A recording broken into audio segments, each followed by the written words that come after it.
noite, irmãos. Estamos no mundo, mas não somos do mundo. Esta frase, que eu creio que vocês conhecem muito bem, ela foi cunhada por Jesus. E esta frase, meus irmãos, ela descreve a realidade da igreja.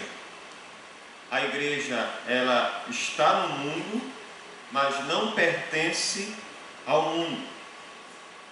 Mas ao mesmo tempo que a igreja está no mundo e não pertence ao mundo, a igreja, ela recebeu de Deus uma função, um papel que é muito bem definido.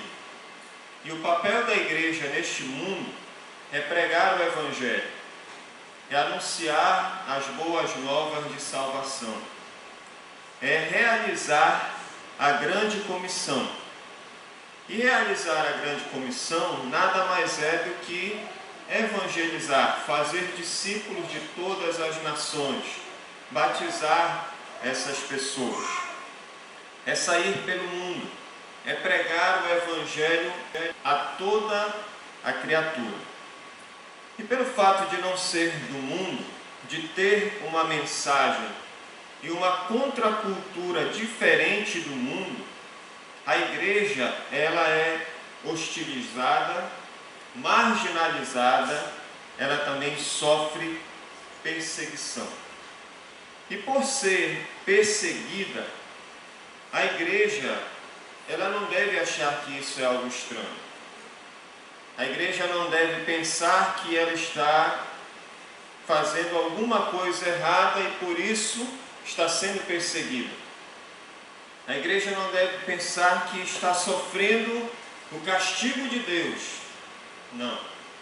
Entendam que, na verdade, a igreja, ela está indo contra a correnteza do mundo, ela está remando contra a correnteza, e por isso é inevitável que ela seja perseguida. O errado nisso tudo, irmãos, é quando a igreja ela é aplaudida pelo mundo. Quando o mundo acha certo, quando a igreja ela não faz a diferença, quando ela não brilha, quando a sua luz é ocultada. Aí nós devemos acender uma luz de alerta e pensar, eu acho que agora alguma coisa deve estar errada. A igreja ela tem que parar, pensar e analisar, porque na verdade, estando nesse mundo, ela tem que se sentir não acomodada, quieta, ali no seu cantinho, mas ela tem que perceber que por conta da hostilidade, da perseguição, de ser muitas vezes marginalizada, essa igreja ela está no caminho certo. Ela está indo de acordo com a vontade de Deus. Mas, meus irmãos, quando a igreja ela está sob ataque, ela também deve contra-atacar. Embora ela perceba que está sendo perseguida, hostilizada, marginalizada, essa igreja ela também deve contra-atacar. Mas não pensem que esse contra-ataque da igreja deve ser em tomar lá da cá, pagar na mesma moeda, executar vingança. Não é sobre isso que eu estou falando.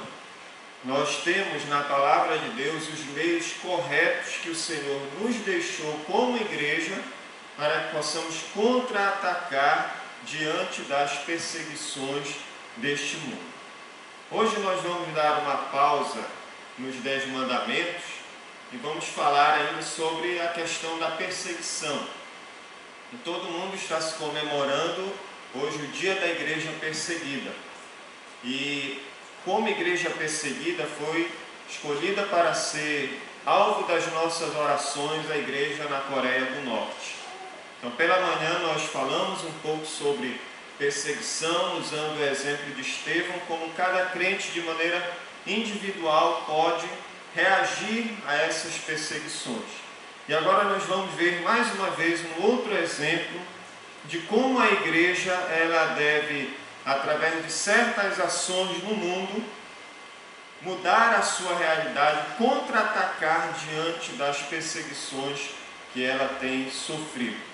Mas como pela manhã nós também vamos ter um momento de oração nesta hora, vamos estar orando mais uma vez pela igreja lá na Coreia do Norte, vamos curvar nossas cabeças, orarmos ao Senhor, clamarmos por aqueles irmãos, pedindo que Deus esteja ali derramando graça sobre eles, coragem, força, intrepidez, poder do Espírito Santo para que eles permaneçam firmes na fé e continuem testemunhando fielmente a fé do nosso Senhor e Salvador Jesus Cristo. Então nós vamos ter um pequeno período de oração e eu vou pedir ao irmão Cledenilton que depois esteja rompendo esse período, orando ao Senhor, mais uma vez clamando pela igreja perseguida.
Amém.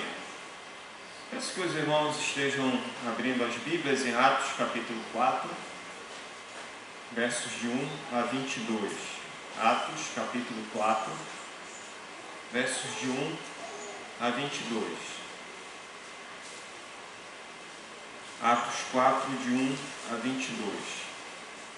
É um texto é um texto um pouco extenso, nós vamos ler à medida formos caminhando na nossa mensagem nesta noite. Atos capítulo 4, versos de 1 a 22.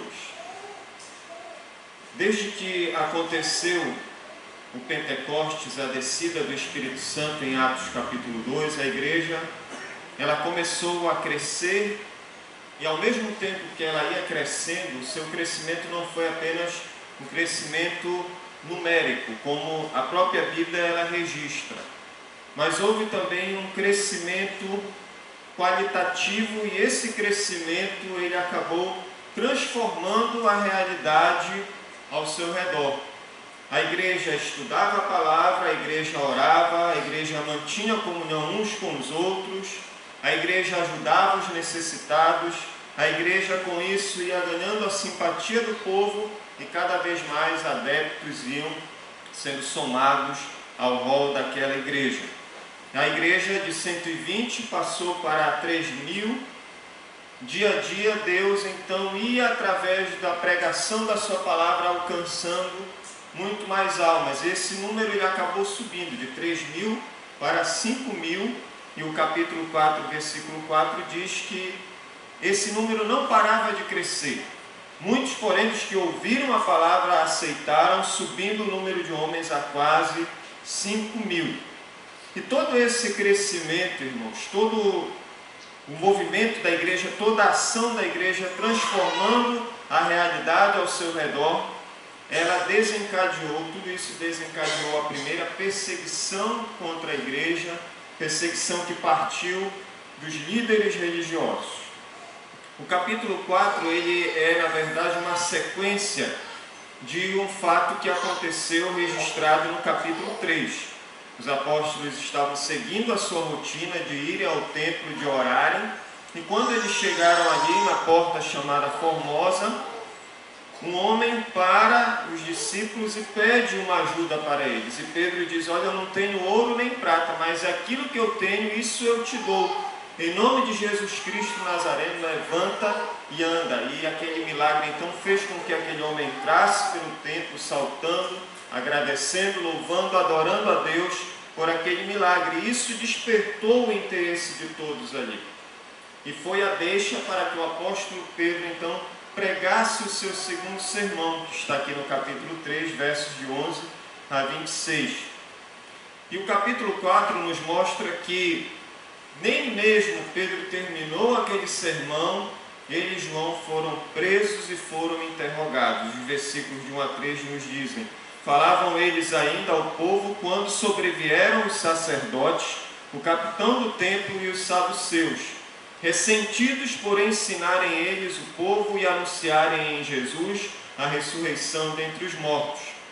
E os prenderam, recolhendo-os no cárcere até o dia seguinte, pois já era tarde. Então vejam aqui, irmãos, que por conta da pregação do Evangelho, de um milagre que foi realizado e de um ensinamento que ia contra aquilo que os saduceus acreditavam, eles não acreditavam na ressurreição, em milagres, em anjos. Eles então pegaram os discípulos e prenderam os discípulos.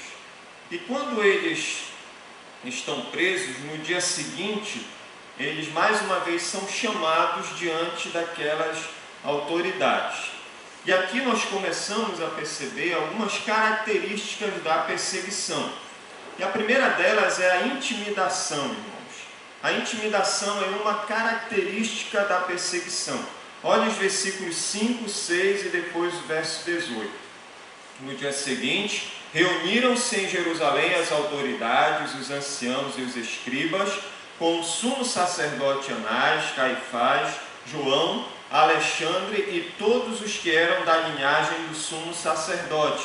Verso 18. Chamando-os, ordenaram-lhes que absolutamente não falassem nem ensinassem em o nome de Jesus. Então vejam aqui que essa intimidação, ela foi marcada pela mobilização de todo tipo de gente importante que eles puderam.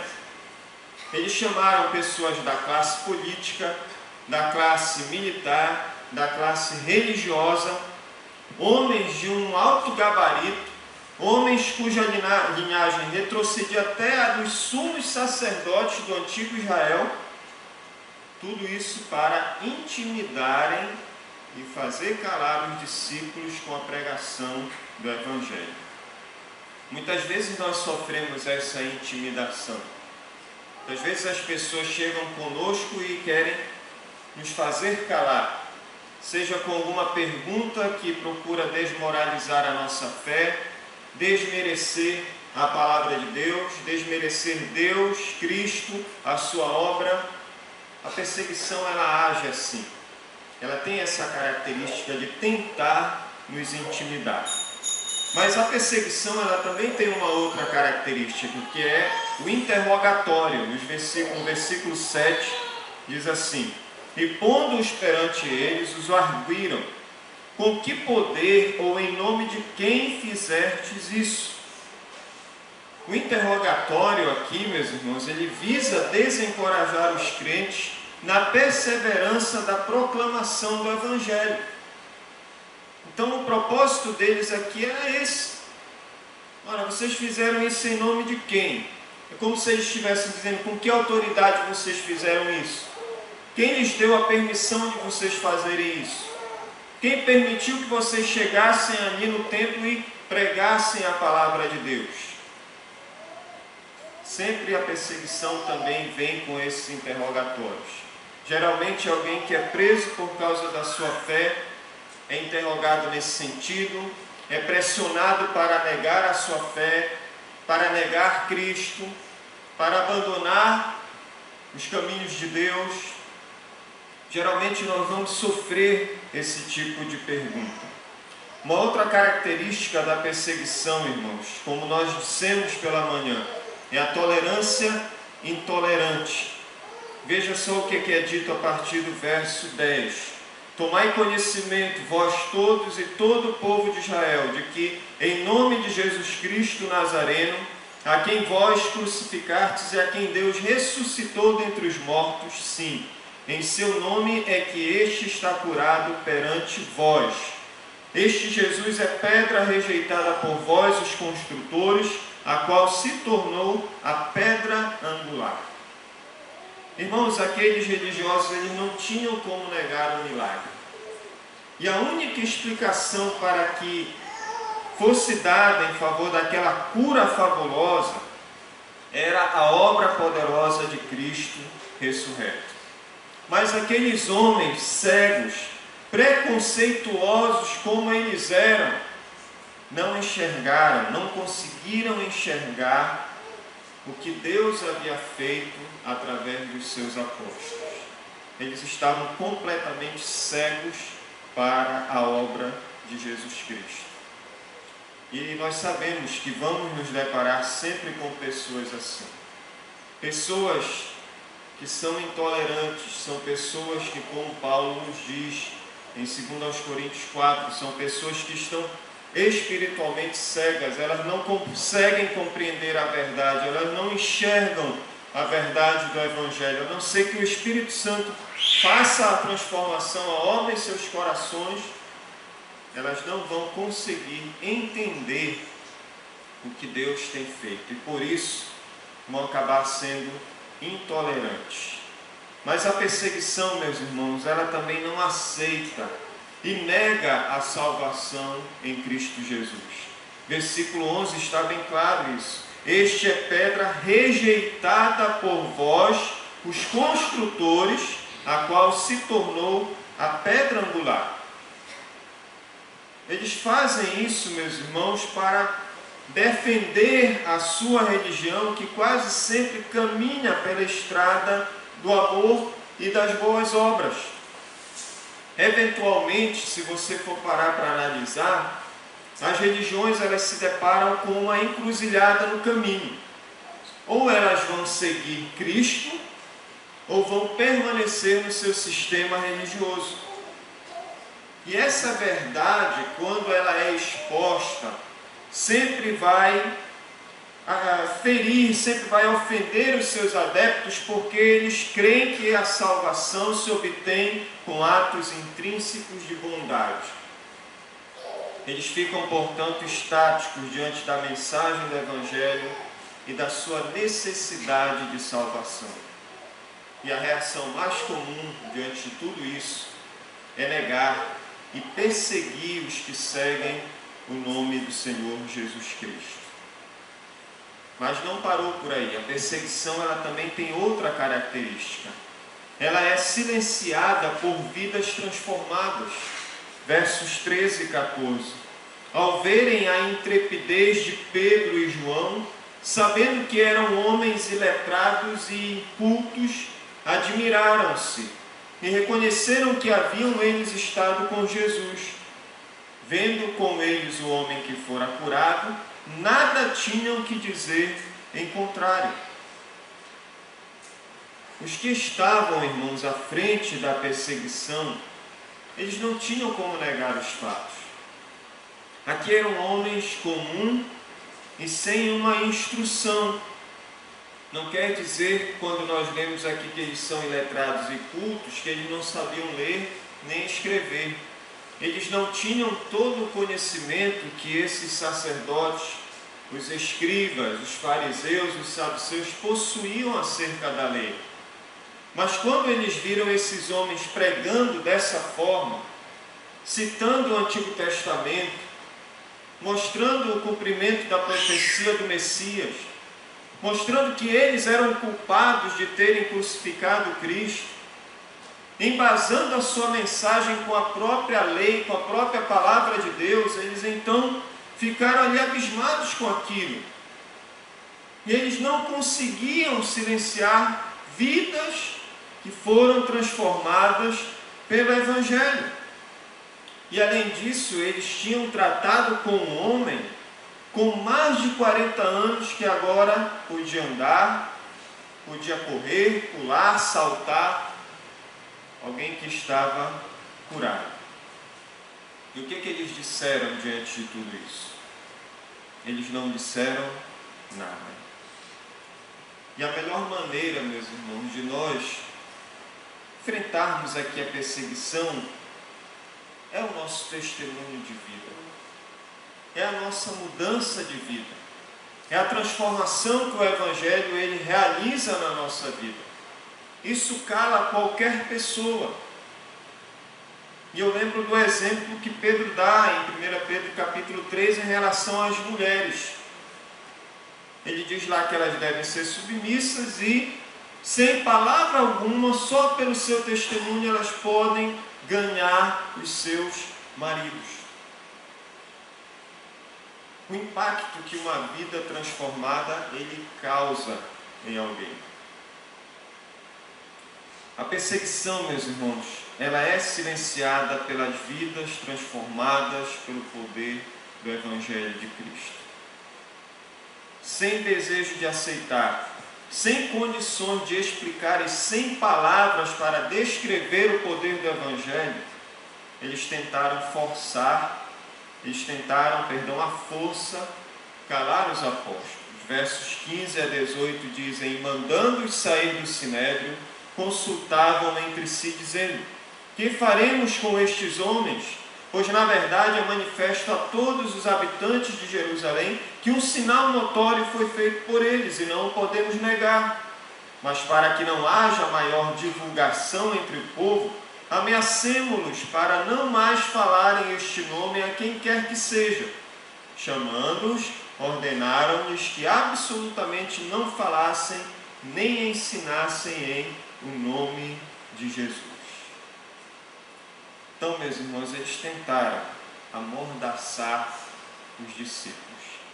Mas vamos lembrar, meus irmãos, que a perseguição, ela tem essas características.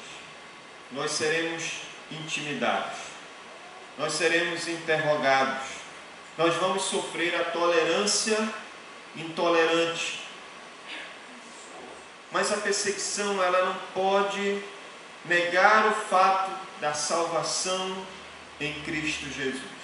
E aqueles homens tinham conhecimento disso. Mas a perseguição não pode negar isso. E a perseguição também é silenciada por vidas transformadas. Esse é o ataque que nós sofremos por conta da nossa fé. E agora, como nós devemos contra-atacar como igreja? Devemos dizer palavras que ofendam essas pessoas? Devemos reagir com a força bruta? Devemos ser ignorantes com essas pessoas? Devemos armar alguma coisa para uma possível vingança contra essas pessoas? Qual é a maneira certa que a igreja deve se utilizar para contra-atacar as perseguições? Irmãos, embora a igreja aqui representada por Pedro e João, ela tenha sofrido essa que seja a primeira perseguição, apenas uma fagulhazinha, ela não recuou. Ela não se sentiu intimidada, pressionada, com medo, mas ela contra-atacou. E o modo como a igreja contra-atacou nos ensina como deve ser a nossa reação diante da perseguição. E como é que temos que contra-atacar diante da perseguição? Primeiro, e aqui são conselhos bem práticos, irmãos, não se envergonhe de andar com Jesus. Versículo 13 diz que aqueles homens, vendo Pedro e João, que eram iletrados incultos, admiraram-se e reconheceram que haviam eles estado com Jesus. Olha essa última frase, irmãos. Reconheceram que haviam eles estado com Jesus. Você já teve essa experiência de alguém chegar para você e dizer: não, aquele ali é um crente, aquela pessoa ali é um servo de Deus? Nós nos sentimos felizes com isso, não é? Porque de fato nós estamos demonstrando aquilo que a Bíblia nos ensina, que aquele que está nele deve andar assim como ele andou. E isso não deve ser nenhuma coisa do outro mundo para o crente. Paulo diz lá em 1 Coríntios 11: sede meus imitadores como sou de Cristo Jesus. E para nós não deveria ser algo difícil de dizer uns aos outros. Pelo contrário, deve ser algo comum da nossa natureza como filhos de Deus. Mas é mais importante quando nós percebemos isso da parte das outras pessoas. Quando elas olham para nós e dizem: não, ali é verdadeiramente uma pessoa que foi regenerada, que foi transformada, que é habitada pelo Espírito Santo de Deus, é um homem ou uma mulher do Senhor. Agora, irmãos, para que isso aconteça, é preciso você conhecer a Bíblia. Esses homens, eles conheciam a Bíblia. Eles andaram 3 anos com Jesus. Eles receberam conhecimento diretamente de Jesus. Embora a ficha só tenha caído depois da ressurreição de Jesus, mas caiu. E aí nós percebemos o efeito da palavra de Deus na vida desses homens. Pedro, que negou Jesus, Pedro, que era afoito, que não era uma pessoa perfeita como nós não somos, mas naquele momento do Pentecostes ele se levanta e prega a palavra de Deus. E 3.000 almas ali se convertem. Conhecer a Bíblia, irmãos, e não só conhecer, mas viver a palavra de Deus, é ser discípulo, é ser um pequeno Cristo. É assim que nós podemos combater a perseguição. É assim que nós não vamos nos envergonhar do Evangelho, não vamos nos envergonhar de andar com Jesus. É viver pela fé a vida do Filho de Deus que nos amou e se entregou por cada um de nós. Mas nós também podemos reagir às perseguições como igreja, estando cheios do Espírito Santo. O versículo 8, na primeira parte, diz: então Pedro, cheio do Espírito Santo. Como ser cheio do Espírito Santo, meus irmãos? Qual é a receita para isso? O apóstolo Paulo, em Efésios, no capítulo 5, no versículo 18, ele nos diz: e não vos embriagueis com o vinho, no qual há dissolução, mas enchei-vos do Espírito. Alguém que se embriaga, essa pessoa ela não tem controle de si, ela não tem equilíbrio, ela não fala coisa com coisa. Muitas vezes ela dá uma de bêbado palhaço, fica rindo, contando piada. Outras vezes é um bêbado que quer brigar com todo mundo, ou é um bêbado dorminhoco que se joga no chão e dorme ali o tempo todo. Mas fato é que nessas 3 ironias de alguém que vive se embriagando, é que ele não consegue ter o controle da sua pessoa. E ele vive essa vida de dissolução. Mas quem é controlado, cheio pelo Espírito Santo, o que acontece com essa vida? Essa vida fala coisas boas, essa vida louva ao Senhor com músicas que honram e glorificam a Deus, essa vida agradece a Deus por tudo. Essa vida, meus irmãos, tem essa gratidão porque ela foi alcançada por Jesus Cristo. E essa vida acaba se sujeitando uns aos outros no temor do Senhor. Essa vida, irmãos, controlada, cheia do Espírito Santo de Deus, que é a maneira apropriada para nós enfrentarmos, contra-atacarmos as perseguições que sobrevêm contra nós. Interessante é que Jesus Cristo, ele, certa feita, diz aos seus discípulos: olha, vocês não devem se preocupar com o que dizer, porque naquele momento que vocês forem interrogados, que vocês forem intimidados, que vocês sofrerem perseguição, o Espírito Santo de Deus vai lhes fazer lembrar de tudo aquilo que eu lhes ensinei. E é o que nós percebemos aqui. Esses homens, diante da perseguição, no poder do Espírito Santo, cheios do Espírito Santo, lembraram daquilo que ouviram de Cristo e não se sentiram intimidados pela perseguição que eles estavam sofrendo. Eles não se acovardaram, não negaram a Cristo, mas eles responderam às autoridades. E a resposta de Pedro não foi uma resposta desrespeitosa, não foi uma resposta abusiva, não foi uma resposta em que ele despejou toda a sua ira, mas foi uma resposta como deve ser, cheia de graça e de verdade. Resposta que só quem está cheio e controlado pelo Espírito Santo é capaz de dar nestes momentos. Se você deseja saber se a sua vida está cheia do Espírito Santo, faça um exercício para a semana. Leia a primeira epístola de Pedro. Ao ler essa epístola, você vai ver como Pedro, ele explica isso na prática. Ele nos mostra como isso é possível. Ter essa vida cheia do Espírito Santo, controlada pelo Espírito Santo. Outro modo de contra-atacar a perseguição, irmãos, é praticar o amor sem se intimidar.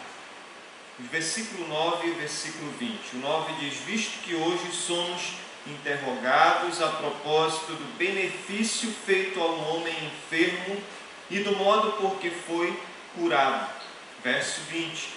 Pois nós não podemos deixar de falar das coisas que vimos e ouvimos. Irmãos, será que vamos ver as pessoas e as coisas acontecerem e vamos ficar de braços cruzados? Será que nós, como igreja, hoje, não poderemos mais falar sobre o homossexualismo? Será que agora foi colocada de vez uma mordaça na igreja? Sob a pena de nós corrermos o risco de sermos processados e presos por isso? Não, meus irmãos. Não é assim que nós devemos proceder. É claro que nós, como igreja, instituição, vamos nos cercear de meios para nos proteger, juridicamente, legalmente. Mas em relação à palavra de Deus, irmãos, nós devemos continuar denunciando o pecado. mostrando que isso aos olhos de Deus é pecado. Que quem pratica esse tipo de pecado está sujeito à condenação eterna. Nós temos que falar de Jesus sem se intimidar, mas amando as pessoas. Quando você fala ou tiver a experiência de falar de Jesus a um homossexual, você está dizendo que a sua prática é pecado, que a sua prática é condenada por Deus. E você não está sendo com isso homofóbico, mas você está demonstrando amor por essa pessoa. O que eles fizeram aqui foi isso. Eles não se calaram, eles não se intimidaram, eles não saíram de lá como aquele cachorro com o rabo entre as pernas, correndo com medo daquelas ameaças, mas eles disseram o que tinha de ser dito em amor, independente das circunstâncias, dos resultados, daquilo que eles iriam sofrer, mas eles disseram tudo baseado no amor. Jesus foi assim. Jesus denunciava os pecados. Jesus debatia com esses mesmos líderes religiosos. Jesus não se calava, porque o que movia Jesus era o amor. Não um amor como o amor do mundo, que aceita tudo, mas um amor que filtra, que sabe distinguir o que é certo e o que é errado. Até porque o amor é isso, né, irmãos? O amor, ele vai contra o erro, mas ele também vai ser a favor do que é certo. O amor, ele tem essa característica. A cruz é um exemplo disso. A cruz é um lugar de justiça, mas também de amor. A cruz é um lugar onde Cristo, o seu sacrifício, quando rejeitado, é justiça para os que não creem, mas é amor, perdão, reconciliação, salvação para os que creem. O amor é isso. Esses homens aqui, eles agiram com amor. Meus irmãos, a perseguição, ela também é contra-atacada quando destaco o nome de Jesus para exaltá-lo. Versos 11 e 12. Este Jesus é pedra rejeitada por vós, os construtores, a qual se tornou pedra angular. E não há salvação em nenhum outro, porque abaixo do céu não existe nenhum outro nome dado entre os homens, pelo qual importa que sejamos salvos. Jesus disse que Ele é o caminho, que Ele é a verdade, que Ele é a vida. Jesus não disse que Ele é mais uma opção. Paulo não disse que Jesus é mais um mediador, mas Ele é o único mediador entre Deus e os homens. É o único pelo qual você pode se achegar a Deus. É o único através do qual as suas orações chegam a Deus. É o único que pode, à direita de Deus, estar intercedendo por você. É o único que pode te salvar e pode salvar agora. Não há outro. Não existe outro caminho para a salvação. Irmãos, quando nós entendemos essa verdade e de fato guardamos isso no nosso coração, é isso que nos dá ânimo para contra-atacar as perseguições. É a convicção do sacrifício de Cristo. É a certeza da nossa salvação. Que a nossa fé não é em vão, porque Ele ressuscitou. Então, olhando para esse lado, nós vemos aqui uma forma de reagirmos contra a perseguição. É destacarmos essa verdade: não há salvação em nenhum outro. O Evangelho é exclusivista. Não aceite aquela ideia que muitos dizem assim: existem vários meios de você chegar a Deus. Isso não existe. Isso é uma mentira de Satanás, do diabo. E isso serve para massagear o ego das pessoas, para afastá-las de Deus, para distanciá-las do caminho da salvação. Só Jesus Cristo salva, meus irmãos. E essa é uma das formas de nós contra-atacarmos a perseguição, destacar a sua obra, a sua pessoa, a sua salvação, exaltada. E não apenas isso, também contra-atacamos a perseguição, testemunhando entre os salvos para a igreja não desanimar. Olha os versos 23 e 24. Uma vez soltos, procuraram os irmãos e lhes contaram quantas coisas lhes haviam dito os principais sacerdotes e os anciãos. Ouvindo isto, unânimes levantaram a voz a Deus e disseram: Tu, soberano Senhor, que fizeste o céu, a terra, o mar e tudo o que neles há. Quando testemunhamos dos feitos de Deus em nossas vidas entre os crentes, irmãos, a igreja é encorajada e despertada para orar, para conhecer a palavra, para manter comunhão, adoração e viver na dependência do Senhor, glorificando e exaltando em toda e qualquer circunstância. Essa deve ser a nossa postura diante do ataque da perseguição. Então, só relembrando, nós somos perseguidos. A perseguição intimida, interroga, ela é muitas vezes a tolerância intolerante, nega a salvação em Jesus Cristo e procura silenciar através de vidas transformadas. Mas nós destacamos como a igreja deve contra-atacar face à perseguição. Não se envergonhe de andar com Jesus. Esteja cheio do Espírito Santo. Pratique o amor sem se intimidar. Destaque o nome de Jesus para exaltá-lo e testemunhar entre os salvos para a igreja não desanimar. Qual foi o resultado do contra-ataque da igreja, irmãos? A postura da igreja, ou seja, o seu contra-ataque face à perseguição, trouxe transformação.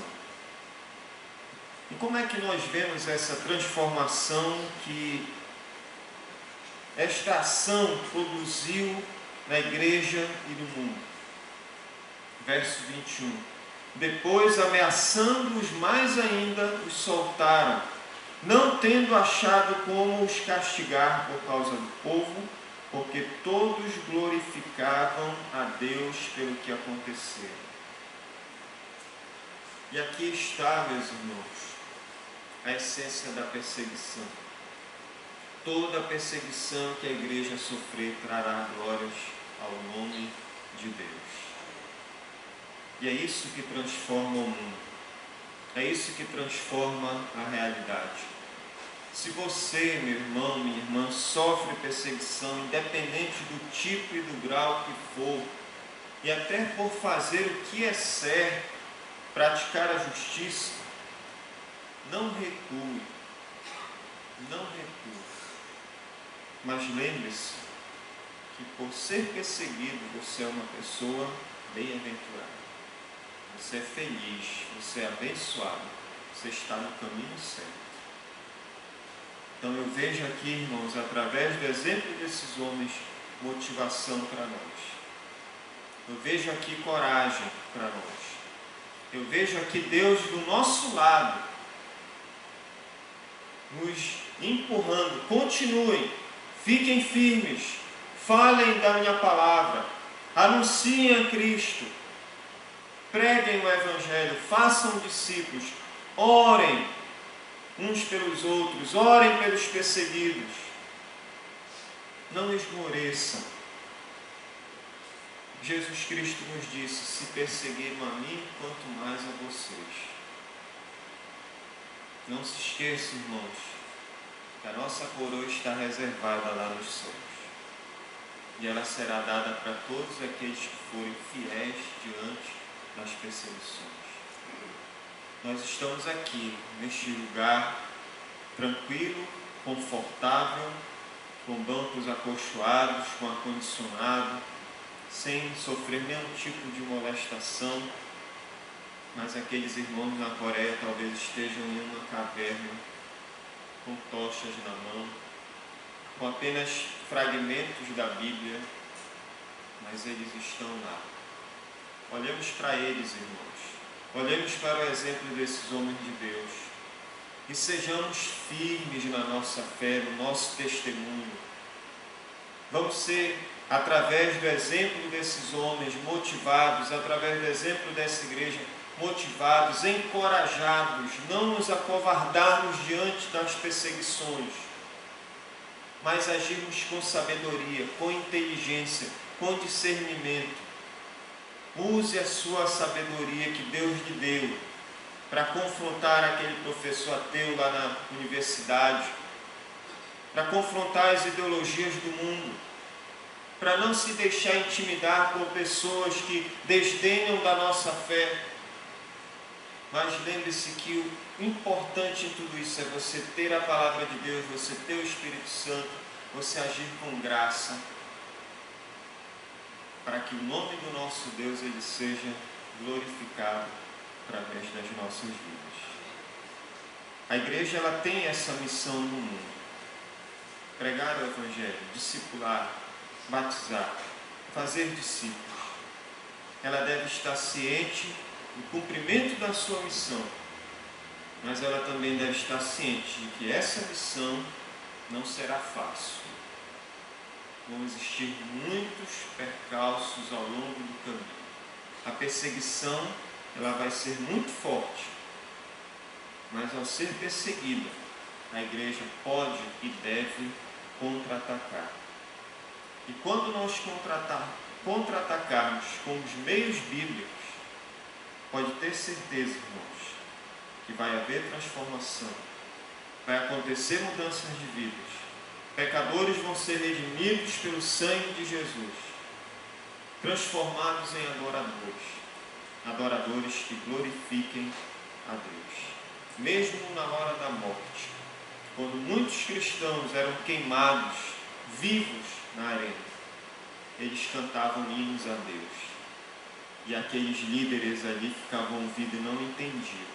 Como é possível, nesse momento, eles estarem louvando a esse Deus? É algo que só entende quem tem o Espírito de Deus, quem serve a esse Deus vivo, que sabe que a nossa vida aqui é apenas uma passagem, que nos reserva muito melhor lá na glória. E é para lá que nós devemos estar olhando, irmãos, mesmo diante das perseguições. Que o Senhor nos abençoe. Amém? Oremos.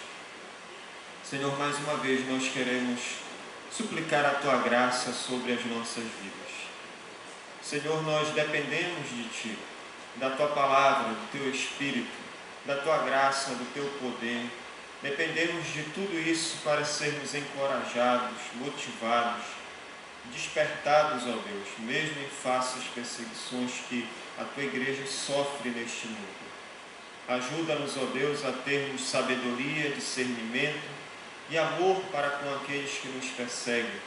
E agirmos, ó Deus, da maneira sábia, bíblica, ganhando essas pessoas para Cristo, glorificando o Teu nome e sabendo, ó Deus, que tudo que fizermos aqui não se compara à nossa recompensa celestial, aquilo que o Senhor tem reservado para cada um de nós.